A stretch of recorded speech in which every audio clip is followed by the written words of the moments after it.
Ya Allah. Terus bagaimana hubungan dengan anak saya yang sekolah di pesantren, Pak? Ini mau nanya. Kita sudah bersuci atau berwudu. Terima kasih, Kemudian Bapak. dosa wudunya batal. Wudunya batal. Bismillah, Assalamualaikum warahmatullahi wabarakatuh. Alhamdulillah, wassalatu wassalamu ala rasulillah wa ala alihi wa sahbihi wa man walah wa la hawla wa la quwata illa billah amma ba'd. Ahlan wa sahlan wa marhaban bikum. Selamat datang pemirsa Fatwa TV dan juga para pendengar dimanapun Anda berada. Kembali kita bersua malam hari ini Alhamdulillah dalam salah satu program yang kita nantikan bersama, program live interaktif konsultasi keluarga bersama guru kita Al-Ustadz Dr. Syafiq Riza Basalamah MA Hafizahullahu Ta'ala. Beliau merupakan salah satu anggota Dewan Fatwa Perhimpunan Al-Irsyad.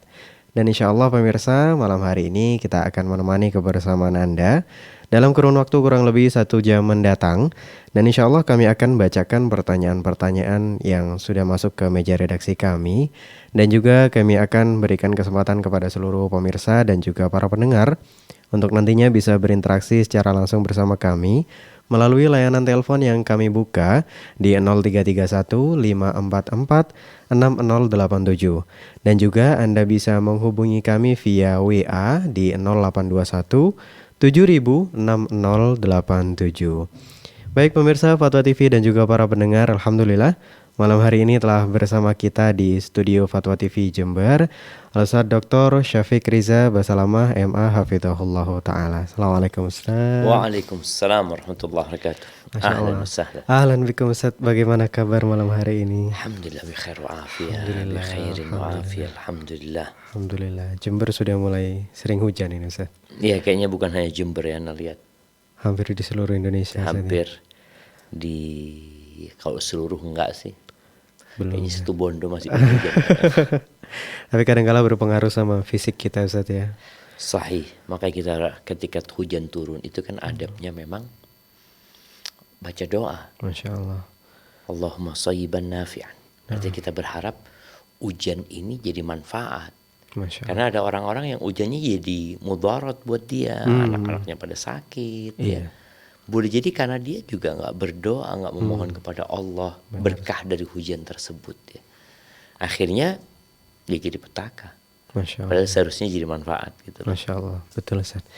Tapi Ustaz, Masya Allah, semoga Ustaz selalu diberikan kesehatan oleh Allah Subhanahu wa Ta'ala beserta keluarga dan juga tentunya seluruh pemirsa dan para pendengar. Semoga selalu Allah berikan kesehatan ya. Barakallahu fikum. Baik pemirsa Fatwa TV dan juga para pendengar, marilah kita simak dan dengarkan bersama satu untayan nasihat pembuka yang tentunya akan disampaikan langsung oleh guru kita malam hari ini Al-Ustadz Dr.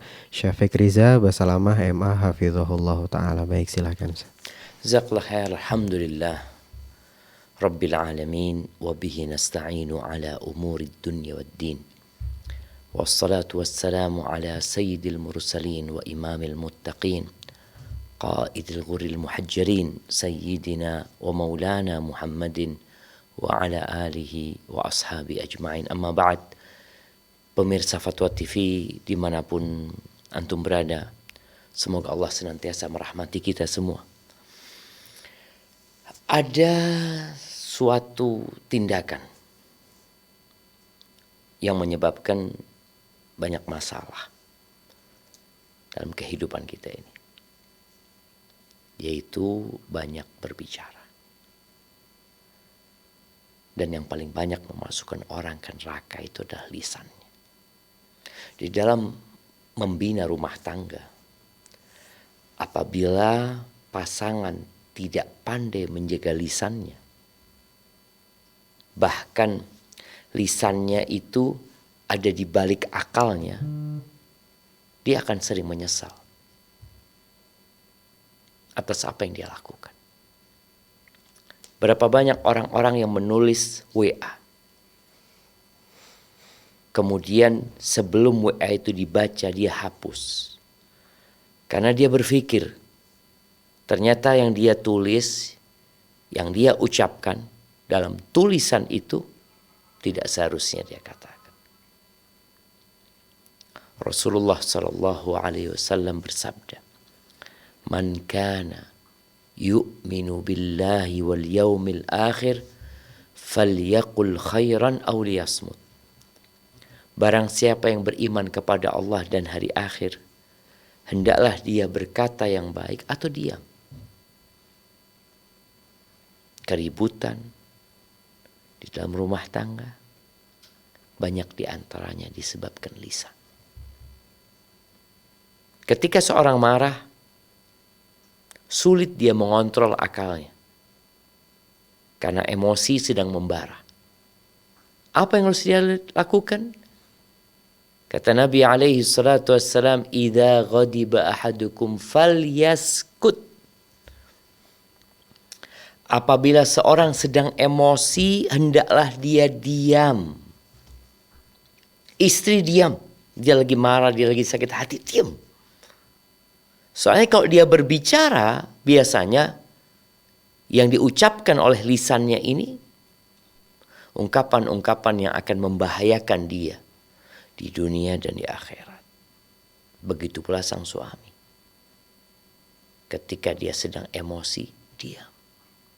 Nggak bisa, nggak mampu, harus bicara. Oke, ngomong. Silahkan berbicara. Apa yang perlu dikatakan? A'udzu billahi minasyaitonir rajim. Katakan a'udzu billahi minasyaitonir rajim. Aku berlindung kepada Allah dari syaitan yang terkutuk. Ini kalau engkau harus bicara. Nabi alaihissalatu wassalam pernah mengatakan, man yadmanuli ma baina lihyaihi wa ma baina fakhidaihi adman lahul jannah. Barang siapa yang menjaminkan untuk aku yang di antara dua rahangnya, di antara kedua pahanya, aku menjaminkan surga bagi dia. Maka hendaklah kita mulai ketika hendak berbicara, ketika hendak menulis, berpikir terlebih dahulu. Apa manfaat dari ucapannya? Apa mudarat kalau dia ucapkan? Nabi mengatakan barang siapa beriman kepada Allah dan hari akhir, hendaklah berkata yang baik atau diam. Barakallahu fiik, semoga dengan seperti itu, ya insya Allah banyak masalah dan problematika di dalam rumah tangga yang dapat diselesaikan tanpa harus ke pengadilan agama. Jazakumullah khairan. Baik, syukron Ustaz, jazakumullah khairan atas satu untai nasihat yang telah diberikan, Masya Allah. Satu nasihat tadi semoga dapat kita pahami dengan baik ya, dan semoga Allah jadikan nasihat tadi renungan serta ilmu yang bermanfaat bagi kita semua, dan Allah mudahkan kita untuk menerapkan nasihat yang kita terima di dalam hidup kita sehari-hari. Baik pemirsa Foto TV dan para pendengar, alhamdulillah malam hari ini telah terhubung bersama kita. Ada penelpon pertama Bapak Fadil di Sulawesi Barat. Foto TV, assalamualaikum. Waalaikumsalam warahmatullahi wabarakatuh. Baik, silakan Bapak Fadil, satu pertanyaan singkat. Ya, syukran. Terima kasih atas kesempatanmu. Izin bertanya Ustaz, bagaimana jika kita menginginkan pernikahan yang syar'i, sedangkan di lingkungan keluarga mungkin kurang setuju? Mungkin itu saja. Masya Allah, barakallahu fiik. Iya, ini pertanyaan yang sangat indah dan ditunggu-tunggu. Kenapa anak katakan seperti itu? Dahulu umat Islam nggak ada mereka berpikir syar'i. Sekarang mulai ada kalimat BSI, Bank Syariah. Ada muamalat-muamalat yang sesuai syariah. Kenapa? Karena umat Islam mulai belajar. Bagaimana sekarang ketika seorang sudah faham agama, Dia faham tentang syarat dan ketentuan pernikahan. Dia tahu ada walimah yang dianjurkan untuk diadakan. Dia ingin walimah itu mendatangkan berkah, diridhai oleh Allah Subhanahu wa taala. Jadi, ketika seorang hendak melaksanakan pernikahan, yang proses walimah nikahnya bukan di tangan dia, kadang-kala orang tua yang mengadakan, keluarga yang mengadakan, maka hendaklah dia memberikan nasihat dan masukan. Dia sampaikan kepada keluarga. Kita tuh ingin pernikahan ini berkah. Dan memang ada pesta yang diperbolehkan. Maka engkau pelajari pesta pernikahan atau walimah yang sesuai syariat seperti apa. Umpamanya engkau sampaikan, aku ingin pernikahannya yang laki sendiri, yang perempuan sendiri. Aku ingin di sana ada hiburan. Boleh hiburan. Apa hiburannya? Umpamanya hiburannya aku ingin ada nasyid yang mengenakan duf. Boleh seperti itu. Kemudian pengantinnya diantar bareng-bareng rame-rame. Jadi tolong dipelajari yang sesuai syariat, kemudian baru nego sama keluarga. Kalau ternyata di acara keluarga itu ada 10 kemungkaran, dan engkau bisa ngurangin jadi 5, semoga itu jadi pahala. Jadi terkadang kita tidak bisa menghilangkan kemungkaran, tapi paling tidak kita mengurangi kemungkaran. Semoga dengan cara itu orang-orang faham bahwasanya agama kita itu indah sebenarnya. Akan tetapi banyak orang-orang yang mengaku Islam, tapi dia tidak mengerti bagaimana Islam mengajarkan pemeluknya dalam pesta-pesta yang disyariatkan. Hadza wallahu a'lam bissawab. Masya Allah, syukron Ustaz atas jawaban yang telah diberikan. Jazakumullah khairan. Masya Allah, semoga jawaban tadi dapat dipahami ya oleh sang penanya, khususnya Bapak Fadil tadi di Sulawesi Barat. Dan semoga menjadi ilmu yang bermanfaat bagi kita semua yang menyimak malam hari ini. Amin ya rabbal alamin. Baik, kembali pemirsa, alhamdulillah telah terhubung bersama kita. Malam hari ini ada penelpon kedua, ada Ibu Hamba Allah di Batam. Baik, Fatwa TV, Assalamualaikum. Waalaikumsalam warahmatullahi wabarakatuh. Assalamualaikum Ustadz. Waalaikumsalam warahmatullahi wabarakatuh. Afan Ustadz, mau bertanya, Nah, gimana cara menyikapin seseorang bila anak kan nggak bisa keras sama anak, dibilang terlalu lembut, terlalu ini. Sedangkan ada yang menyikapi gini, nggak usah terlalu lembut, keraskan aja anak seperti itu. Anak umur 17 tahun Ustadz, udah SMA kelas 2. Sedangkan anak kalau kita keras nanti anak itu melunjak, kalau kita lembut kadang kita dimanfaatkan gitu. Gimana caranya Ustadz supaya terus yang kedua untuk menasihatin anak ini pacaran gitu Ustadz. Anak udah ngomong pacaran itu haram nak, tidak enak nak, dosa besar sayang, anak bilang gitu Ustadz. Anak perempuan, Alhamdulillah anak laki? anaknya ada samping. No? Anak perempuan, anak laki? Perempuan Ustadz. Perempuan. Mau nasihatnya Ustadz. Alhamdulillah beliau ada di sini Ustadz. Semoga beliau mendengarkan dari YouTube Ustadz. Syukron. Jazakallah khairan Ustadz. Barakallahu fiik. Assalamualaikum warahmatullahi wabarakatuh. Waalaikumsalam warahmatullahi wabarakatuh. Naam jamaah rahimakumullah ya. Khususnya buat yang bertanya. Memang mendidik anak di masa sekarang ini lebih berat dibanding dengan masa-masa sebelumnya. Sehingga orang tua harus memeras keringat, berdoa memohon kepada Allah agar anak-anak dijaga oleh Allah Subhanahu wa taala. Ditambah ibadahnya dengan harapan Allah memberikan perlindungan kepada anak-anak tersebut ya. Kalau bicara bagaimana mendidik anak-anak kita, ada kondisi perlu keras, ada kondisi harus lembut. Dan yang dominan dalam mendidik itu adalah kelembutan. Dididik dengan cinta dan kasih sayang. Difahamkan tentang hakikat kehidupan ini. Sambil terus dipegang tuh anak. Kalau ngasih tahu anak itu dipegang tangannya. Dibawa ke kamar. Ngobrol 2 orang sama dia. Ajak dia berpikir tentang hakikat kehidupan ini. Tapi ada kondisi-kondisi yang orang tua perlu tegas. Allah Azza wa Jalla melarang kita memberikan harta kepada anak-anak yang belum lengkap akal pikirannya. Kenapa? Ketika kita kasih duit sama dia, bukan dia tambah baik. Kita berarti merusak itu anak. Pada saat kita memberikan harta kepada mereka dan kita tahu anak itu akalnya belum lengkap. Dan buat sang anak yang sedang mendengarkan. Ketahuilah gak ada.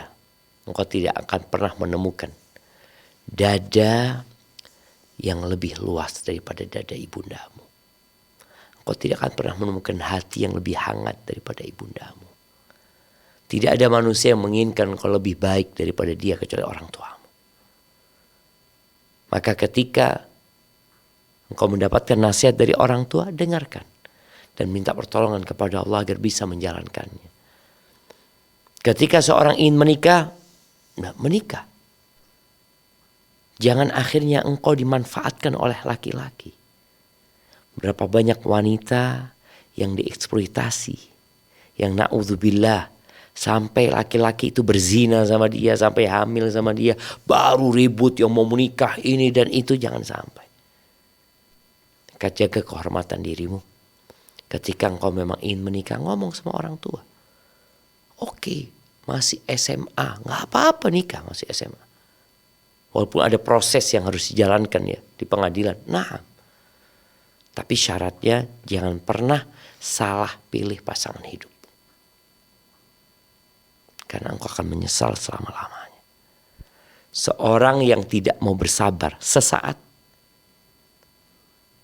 maka dia akan dituntut untuk bersabar selama hidupnya.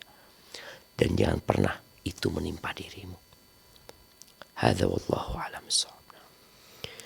Baik, syukron Ustaz atas jawaban yang telah diberikan. Masya Allah, nasihat yang semoga dapat menjadi solusi bagi yang bertanya tadi khususnya. Dan juga menjadi ilmu yang bermanfaat bagi kita semua yang menyimak malam hari ini. Alhamdulillah pemirsa dan para pendengar, kembali telah terhubung bersama kita malam hari ini. Ada penelpon ketiga. Ada Ibu Nur di Jambi, Fatwa TV. Assalamualaikum. Assalamualaikum. Baik, silakan Ibu, satu pertanyaan singkat. Ya. Ya, silakan Ibu. Waalaikumsalam warahmatullahi wabarakatuh.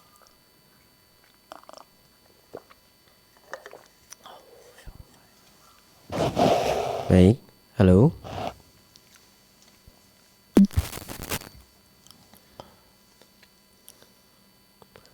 Ya, Ibu Nur di Jambi, silakan satu pertanyaan.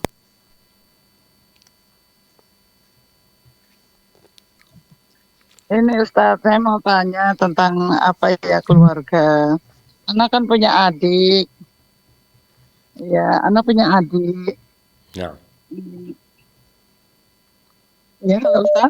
Iya, Ibu. ya, silakan Ibu. Ya. Ini anak kan punya adik gitu Ustaz. Iya. Ya. Iya, Ibu Nur. Iya, kemudian bagaimana Ibu? Nah, iya sudah. Iya, silakan Anak Ibu. punya adik. Punya adik ini orangnya sangat temperamental Ustaz. Iya. Nah, saya kan ada di Jambi, sedangkan adik saya itu kan ada di Jawa. Nah, kebetulan dia tuh punya kebun di sini. Namun kebun itu jauh dari tempat saya, Ustadz. Siap. Nah, kemudian, oh ya, adik saya itu kan punya kebun di sini, Ustadz. Jadi itu apa namanya? Dia kan jangkauannya jauh dari tempat saya, Ustadz, sekitar 2 jam perjalanan kalau naik motor. Iya, Kalau Ibu. naik mobil bisa lebih. Sedangkan sedangkan saya dan suami tidak memungkinkan untuk ke ladang itu, untuk lihat ke ladang itu. Nah, dia pun nggak ada amanah kepada saya. Kalau saya suruh melihat ladang itu ataupun suruh merawat. Nah, kemudian dia datang dari Jawa melihat kebunnya. Nah, kebun itu sekarang jadi semak belukar, Ustaz. Siap. Nah, setelah dia pulang, saya itu dimarah-marah, Ustaz. Siap. Nah, tapi kan saya nggak dapat amanah dari dia untuk melihat ke sana. Dan kondisi saya juga sama suami itu nggak memungkinkan untuk ke sana. Siap. Dia itu merasa merasa terzolimi katanya kayak gitu, Ustaz. Padahal kami nggak diamanahi. Siap. Lagi pula kalau saya sama suami itu kalau mau ke ladang itu nggak memungkinkan, keadaan fisik kondisi suami saya juga sudah tua, Ustaz. Siap. Baik, Ibu. Saya sendiri sudah berumur 60 tahun, Masya sedangkan Allah. suami sudah 70 tahun. Siap. Kalau untuk berkendara jauh tuh kami nggak tahan, Ustaz. Nah, Iya. Kemudian dia tuh marah-marah dengan saya, katanya saya nggak mau melihat kebunnya. Sudah saya bilang, saya mohon maaf, kan saya nggak bisa naik ke kebun kamu. Karena kondisi kakakmu dan saya juga sudah nggak memungkinkan untuk ke sana. nah, Namun dia itu marah-marah, Ustadz. Dan saya dicaci maki sehabis-habisnya, ya Ustadz. nah, Saya bilang, saya mohon maaf. Saya sudah bermohon-mohon maaf. Namun dia tidak mau memaafkan, Ustadz. Itu Siap. gimana ya Ustadz solusinya? Masya Saya harus memberi pengertian kepada adik saya itu seperti apa ya Ustadz? nah, barakallahu Soalnya fikum. dia sangat sangat temperamental sekali gitu Ustadz, dan menyalahkan saya. Baik, ya. Cukup ya, Ibu. Saya di apa yang pernah diberikan untuk saya itu saya diungkit terus Ustadz. Nah, Jadi saya sudah memberi pengertian kalau kita memberikan sesuatu dengan orang itu jangan pernah diungkit agar pahala itu tidak hilang, tapi dia malah semakin menjadi-jadi. nah, Itu gimana ya Ustadz solusinya? Saya harus harus memberi pengertian pada adik saya tuh, dan saya harus berbuat apa gitu Ustadz. Mohon siap. pencerahannya Barakallahu Ustadz. fikum. Terima kasih. Barakallahu fikum. Baik, terima kasih, Bu. Nah, Masya Allah, barakallahu fiik. Tadi di muqaddimah ya, Ana sampaikan bahwa di antara yang menyebabkan keributan dan konflik dalam rumah tangga adalah lisan ya. Ketika seorang tidak mengontrol lisannya, maka boleh jadi dia menyakitin banyak orang. Dan yang paling banyak memasukkan orang ke neraka adalah lisan. Tapi kalau dikatakan adiknya merasa dizolimin, kelak pada hari kiamat akan ditegakkan keadilan sehingga ketahuan siapa yang zalim dan siapa yang sebenarnya dizalimi. Tapi dalam kondisi mendengar cerita dari versi yang ibu sampaikan tadi, maka sikap ibu sudah benar, minta maaf sama dia, memberikan alasan kepada dia memang tidak mampu dan tadi nggak ada amanah yang diberikan. Ya, sampaikan alasan-alasan perkara dia tidak terima, nggak harus dia terima alasan kita. Tapi kita sudah menyampaikan. Dan buat ibu,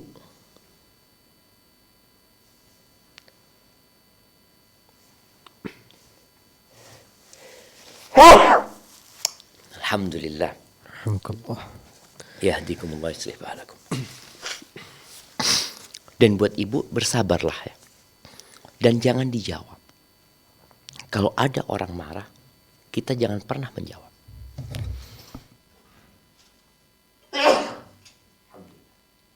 Alhamdulillah. Yahdikumullah yuslih balakum. Jadi ketika ada orang marah, jangan jawab. Jangan berusaha untuk memberikan pengertian. Karena orang yang sedang emosi, gak berguna kita memberikan pengertian kepada dia. Karena hatinya sedang tertutup. Jadi katakan minta maaf, ya minta maaf terus. Biar dia ngomong, biar dia ngoceh, biar. Setelah itu engkau katakan minta maaf. Sekarang apa yang harus dilakukan? Karena terkadang karena merasa dizalimi, ada yang memutuskan silaturahim. Maka sebagai seorang kakak jangan pernah memutuskan silaturahim. Kalau adiknya bisa ditelepon, ditelepon. Tapi kalau sedang panas, sedang marah, cooling down dulu, bisa di WA, dan semoga dengan itu, ya Allah Jalla Jalaluh membuka pintu hatinya dan dia faham bahwa kesalahan bukan dari pihak ibu. Dan sejatinya jamaah, kalaupun kesalahan itu dari pihak orang lain, yang dia melakukan itu tanpa disengaja, hendaklah kita tatkala mendapatkan musibah, kita kembali kepada Allah. Kita katakan inna lillahi wa inna ilaihi raji'un. Katakan sesungguhnya kami milik Allah dan kami akan kembali kepada Allah Azza wa Jalla. Lalu baca doa. Apa doanya? Doa yang kata Nabi SAW, barang siapa yang terkena musibah, lalu dia membaca inna lillahi wa inna ilaihi raji'un, dan membaca doa ini, Allah akan kasih ganti yang lebih baik dari itu. Allahumma ajurni fi musibati wa akhlif li khairan minha. Ya Allah, berikan pahala di musibah yang menimpaku ini dan berikan aku ganti yang lebih baik. Subhanallah jemaah. Maka ibu pun katakan itu. Innalillahi wa inna ilaihi raji'un. Karena musibah juga. Adiknya mengatakan itu, adiknya memaki, adiknya lupa bahwa yang dimaki adalah kakaknya sendiri. Katakan innalillahi wa inna ilaihi raji'un. Semoga adiknya mendapatkan hidayah. Hadza wallahu a'lam bissawab. Nah. Baik, syukron Ustaz. Jazakumullah khairan atas jawaban yang telah diberikan. Masya Allah. Semoga jawaban tadi menjadi solusi ya, dan juga penjelasan bagi Ibu Nur tadi yang bertanya di Jambi. Barakallahu fiik. Dan semoga menjadi ilmu yang bermanfaat bagi kita semua yang menyimak. Baik pemirsa, kembali telah terhubung bersama kita malam hari ini. Ada penelpon keempat, Ibu hamba Allah di Tangerang. Fatwa TV ya, Assalamualaikum. Warahmatullahi wabarakatuh. Waalaikumsalam warahmatullahi wabarakatuh. Baik, silakan Ibu, satu pertanyaan singkat. Kita berdosa, kita berlarut, kita bersatu.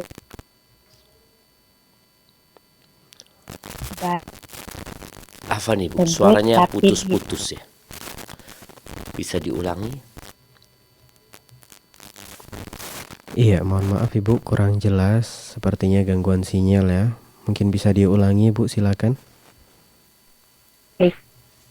Apakah kita berdosa, berlarut, tidak tegur sapa dengan saudara, padahal kita udah mereka menanggapinya itu kayak gitu loh, kayak kitanya itu nggak mau negur, padahal kita udah menjaga silaturahmi.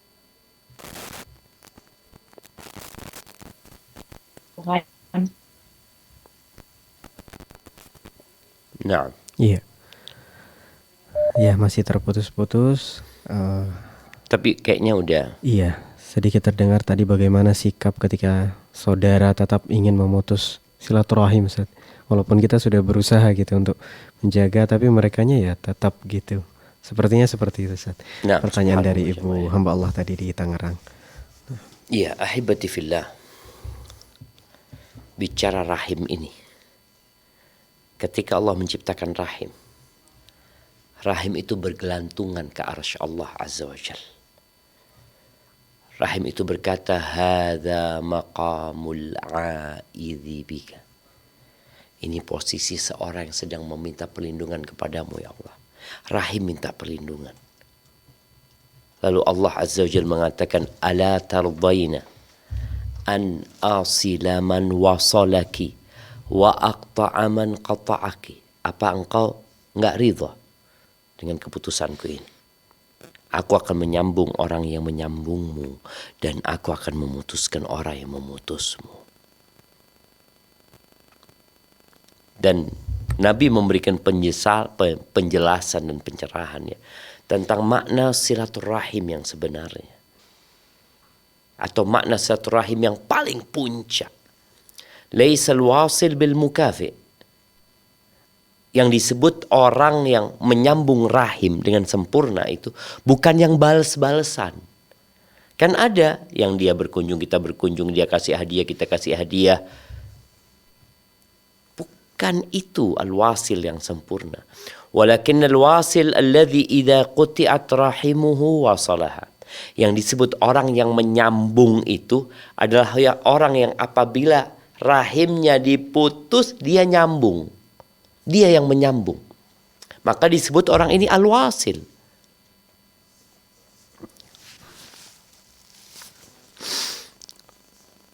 Bagaimana kalau yang disambung nggak mau? Jadi silaturahim itu mencairkan yang beku, menghangatkan yang dingin, mendekatkan yang jauh. Itu silaturahim. Terus bagaimana kalau sudah berusaha berbuat baik, tapi mereka nggak peduli, bahkan mereka tetap memutuskan rahim, mereka malah menyakiti? Iya, engkau jangan berhenti. Terus sambung rahim. Mereka mau berbuat apa terserah. Karena sejatinya kita tatkala silaturahim itu bukan berharap balasan dari mereka kepada kita. Kita cari balasan dari Allah. Yang kata Nabi SAW, man ahabba an yubsata lahu fi rizqih wa yunsa lahu fi athari falyasil rahimah. Barang siapa yang ingin rizkinya diluaskan, umurnya diberkahin, dipanjangin, sambung rahimnya. Jadi tatkala seorang menyambung rahim itu, udah gak usah berharap mereka membalas balik kepada kita. Ini sahabat ada yang tanya, gimana ya Rasulullah, aku berbuat baik sama mereka, aku menyambung rahim dengan mereka, mereka memutuskan, mereka berbuat buruk kepadaku. Kata Nabi SAW, in kunta kama qulta, kalau benar engkau seperti yang engkau katakan, engkau berbuat baik, mereka berbuat buruk, engkau menyambung, mereka memutuskan, engkau seakan-akan ka'annama tasuffahumul mal atau tusiffahumul mal. Engkau seakan-akan memberikan bara api atau abu panas yang membara kepada mereka. Wala yazalu ma'aka minallahi zahir alaihim ma dumta ala dhalik. Ketika engkau terus berbuat seperti itu dan mereka terus dengan keburukan dan kejahatannya, akan ada malaikat yang Allah kirimkan yang terus membelamu selama engkau melakukan itu. Jadi jangan bosan. Karena sebagian kita bosan, aduh capek udah Ustaz, payah mereka, Anda berbuat baik, mereka kayak gitu. Jangan. Kita tuh kalau berbuat baik kepada manusia, berharap mereka balas budi, yang ada sakit hati, maka gak perlu sakit hati. Kemudian, terkadang kita ini berbuat salah, tapi kita gak sadar.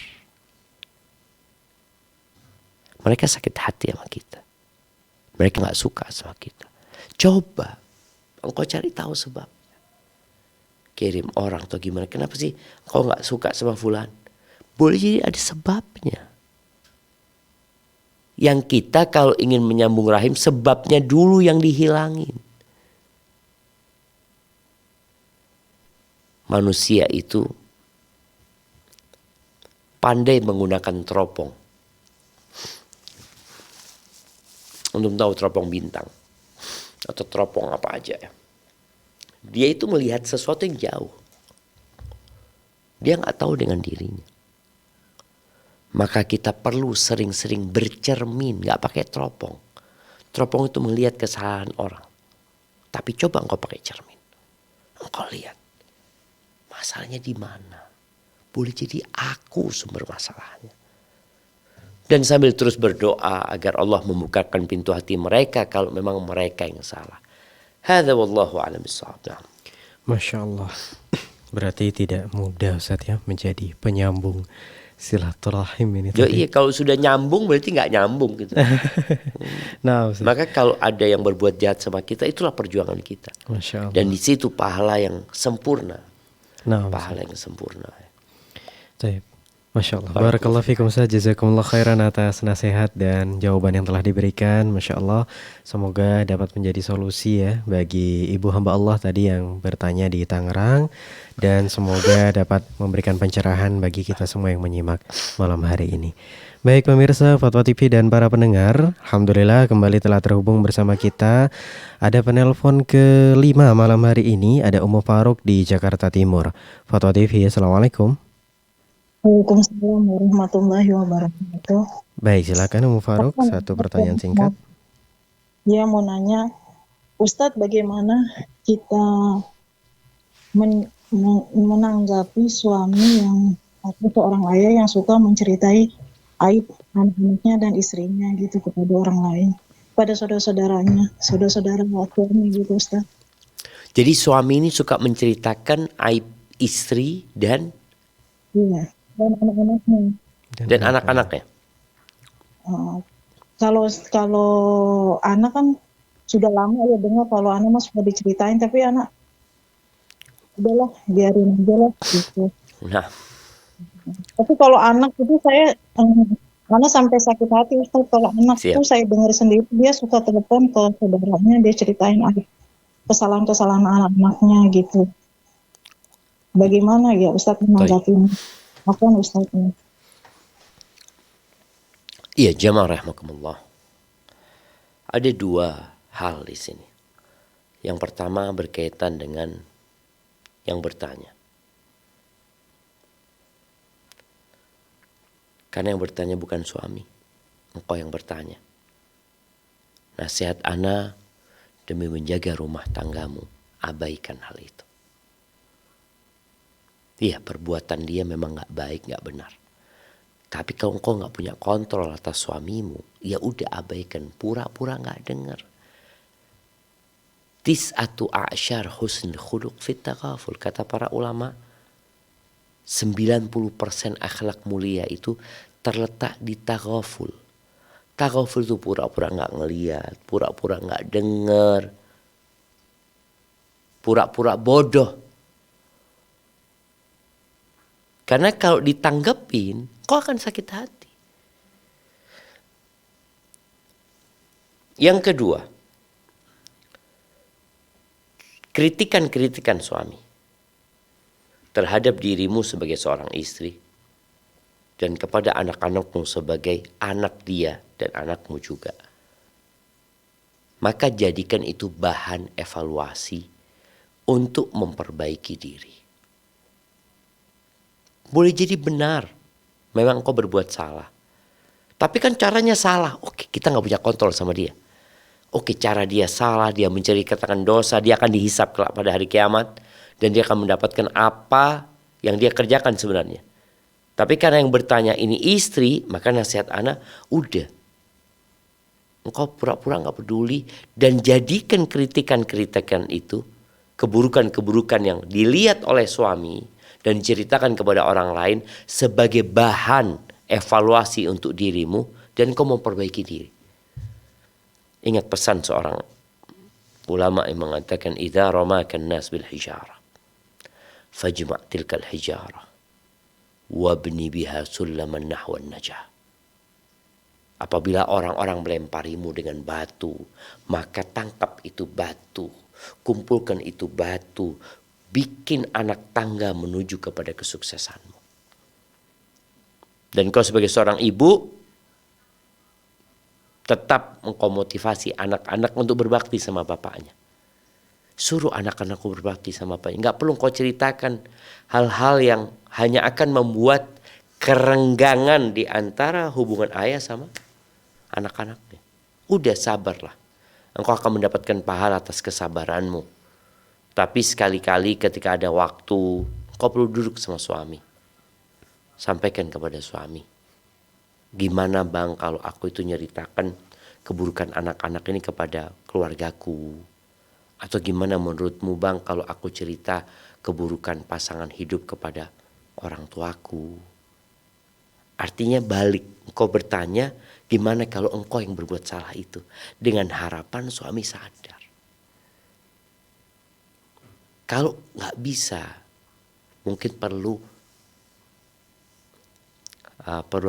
orang luar. Orang-orang luar yang mungkin dipercaya sama suami, orang-orang yang dianggap sama suami sebagai gurunya. Semoga kalau dia yang ngasih tahu, suami mau. Tapi intinya kau memang harus bersabar dan senantiasa menjadikan kritikan-kritikan tersebut, masukan-masukan tersebut sebagai bahan untuk memperbaiki diri. Hadza wallahu a'lam bissawab. Masya Allah, syukron Ustaz, jazakumullah khairan atas jawaban yang telah diberikan. Masya Allah, nasihat yang luar biasa indah ya. Semoga dapat dipahami dan menjadi solusi bagi Ummu Faruk tadi yang bertanya. Barakallahu fiik. Dan alhamdulillah pemirsa kembali telah terhubung bersama kita malam hari ini. Ada penelpon ke-6, ada Ibu Fida di Jambi. Foto TV, Assalamualaikum. Waalaikumsalam warahmatullahi wabarakatuh. Baik, silakan Ibu, satu pertanyaan singkat. Iya, saya ingin menanyakan tentang kewajiban saya sebagai seorang saudara, Pak Ustadz. Ada saudara laki-laki kami yang kurang atau agak gila gitu, tapi itu sudah puluhan tahun, Pak Ustadz. Nah, ya. Jadi dia sudah puluhan tahun dibantu gitu maksudnya? Iya benar, dia itu sudah menderita itu dari tahun 91 Pak Ustadz. Masya Allah. Jadi itu dari saya gadis sampai setelah saya menikah, dia pernah tinggal di rumah saya selama 7 tahun. Kemudian suami saya meninggal, saya tidak bisa lagi memeliharanya, akhirnya kakak saya yang lain yang memelihara. Nah setelah itu saya di rumah sudah mempunyai laki-laki yang lain selain dari anak, karena suami sudah selesai. Afan, gimana Ibu? Gimana? Posisi saya sebagai saudara terhadap saudara laki-laki saya itu, saya tidak bisa membantu karena keadaan ekonomi, kedua keadaan tidak punya laki-laki yang ada punya laki-laki tapi dia kerja dari pagi sampai siang. Juga saya sudah tua, tidak sanggup untuk berjalan-jalan yang terlalu bagaimana lagi karena keadaan usia begitu. Apakah saya berdosa? Apakah saya nanti akan dipanggil di akhirat? Karena bukan tidak peduli, tapi memang tidak ada kesanggupan lagi untuk memelihara. Masya Allah, barakallah. Begitu, Pak Ustaz. Siap Ibu Fida. Masya Allah, barakallah fiik ya. Nah, subhanallah jamaah. Allah Azza wa Jalla menjadikan kehidupan ini memang arena ujian. Kalau kita dengar pertanyaan pertama, kedua, ketiga, keempat, dan yang keberapa ini? Keenam. Keenam ya. Menunjukkan semuanya sedang dalam ujian. Ada yang diuji sama anaknya. Ada yang ingin pernikahannya sesuai syariat, tapi keluarganya tidak menginginkan hal itu ya. Ada yang diuji sama kerabatnya.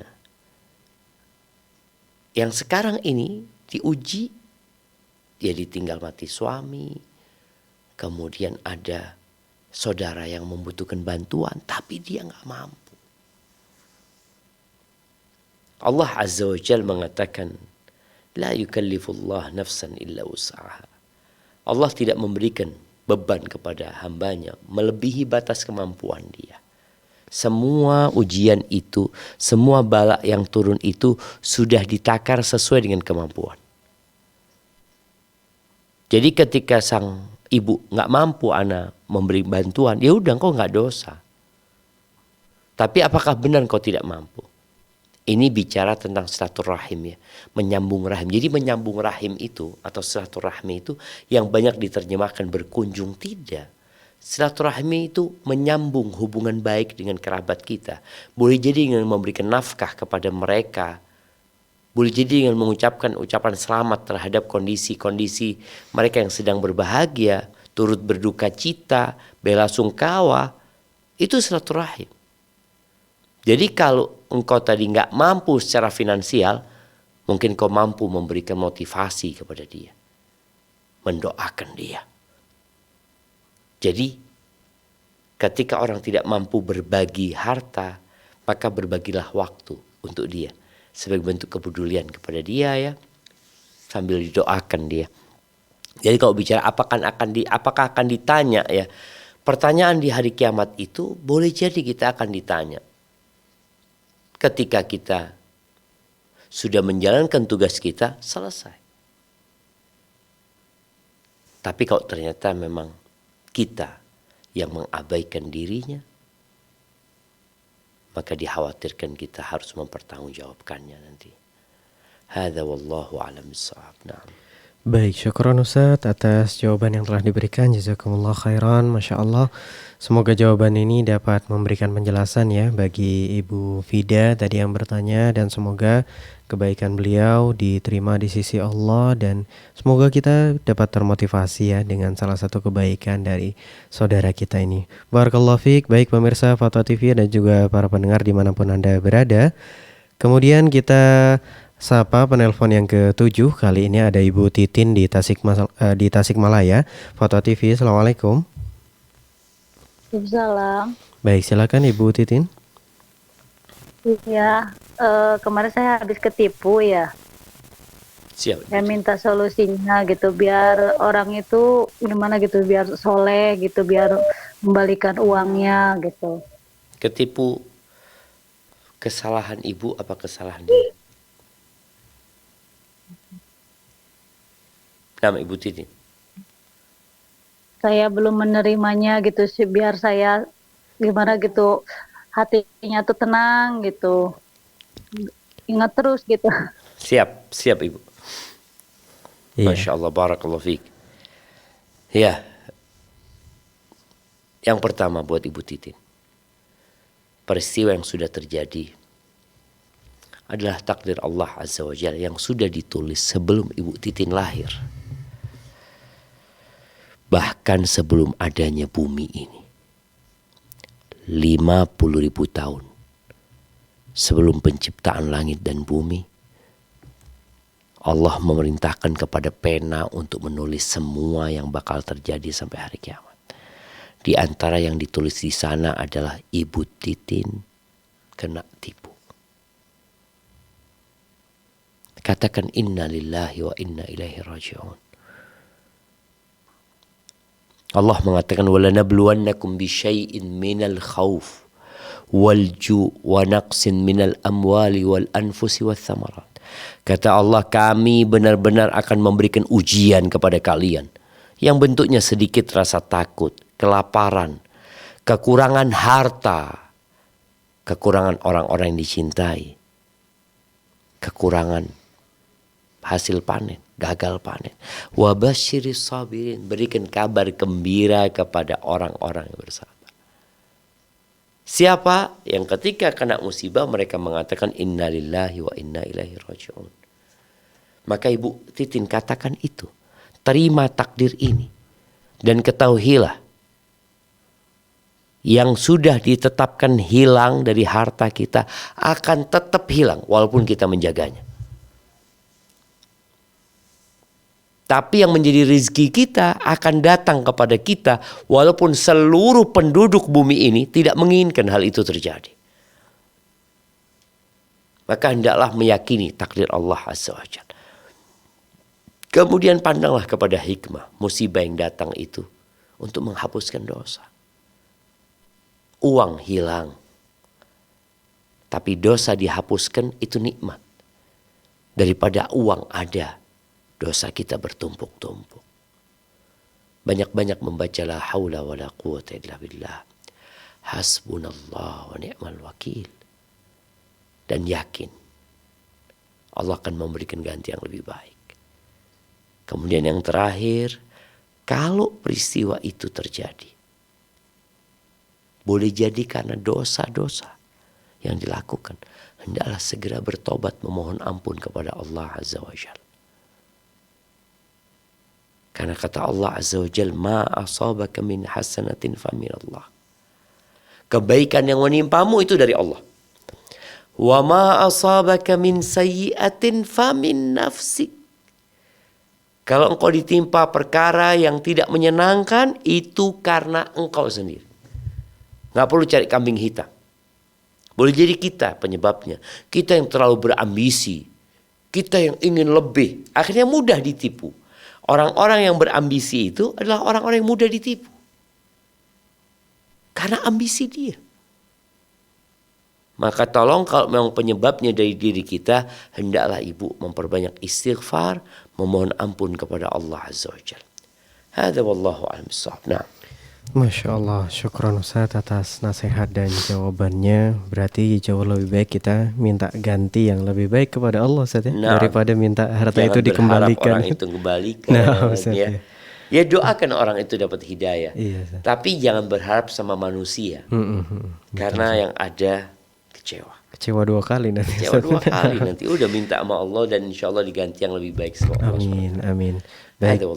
Jazakumullah khairan Ustaz. Masya Allah. Itu tadi ya jawaban dari Ustaz. Semoga dapat memberikan penjelasan dan juga solusi ya.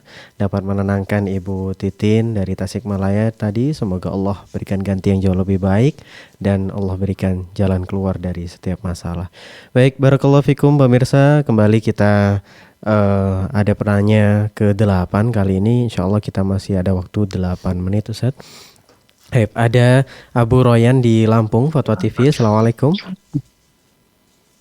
Waalaikumsalam Ustaz. Baik, silakan Bapak, satu pertanyaan singkat. Ini Tad mau nanya Tad. Iya, silakan. Nah, silakan Abu Royan. Apakah laki-laki yang soleh sholat 5 waktu di masjid, tetapi dia tidak mau bermajelis ilmu,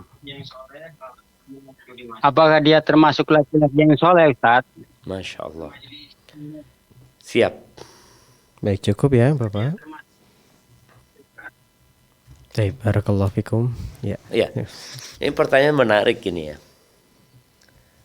Bagaimana seorang laki-laki yang rajin sholat 5 waktu di masjid, apakah dia soleh atau tidak? Jadi orang soleh itu ada yang standar, ada yang lebih. Makanya ketika Allah Azza wa Jalla menyebutkan, "Tsumma awrathna al-kitaba alladhina istafayna min ibadina, faminhum zalimun li nafsi, wa minhum muqtasid, wa minhum sabiqun bil khairati biidznillah." Orang-orang beriman itu ada yang zalim li nafsi, nggak soleh dia. Ada yang muqtasid, soleh tapi minimal.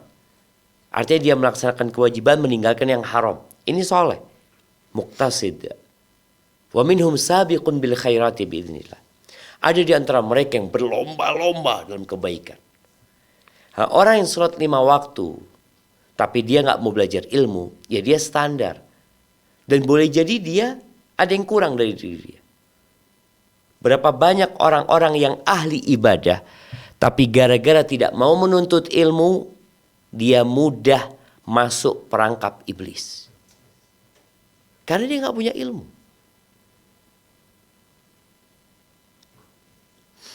Bagaimana cerita